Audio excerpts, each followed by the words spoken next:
Alang marine police સ્ટેશનના ચોપડે છેલ્લા 12 વર્ષથી હત્યાના ગુનાના વોન્ટેડ આરોપીને મહુવા પોલીસે ઝડપી લીધો।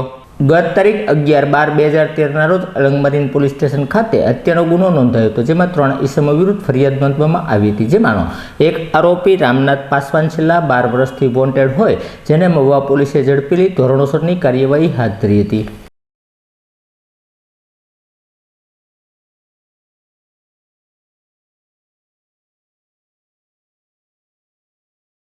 ભાવનગર જિલ્લાના તળાજા તાલુકામાં આવેલ અલંગ મરીન પોલીસ સ્ટેશનમાં તારીખ 11/12/2013ના રોજ એક મર્ડરનો ગુનો દાખલ કરવામાં આવ્યા હતા, જેમાં છેલ્લા 12 વર્ષથી નાસ્તા ફરતા આરોપી રામનાથ પાસવાન, જે મૂળ રહે મંગરુઆ ગામ, ખુશીનગર જિલ્લા, ઉત્તર પ્રદેશનો છે, એની ઉપર CID ક્રાઇમ રેલવેઝ દ્વારા 10,000 રૂપિયાનો ઇનામ જાહેર કરવામાં આવ્યો હતો।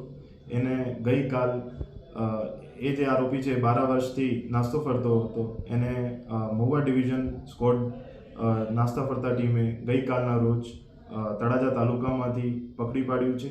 એની ઉપર છેલ્લા 4 મહિનાથી અમારી ટીમ હ્યુમન સોર્સિસ અને ટેકનિકલ સોર્સિસ મારફતે પ્રયાસ કરતી હતી અને ગઈકાલે એમને સફળતા મળી છે।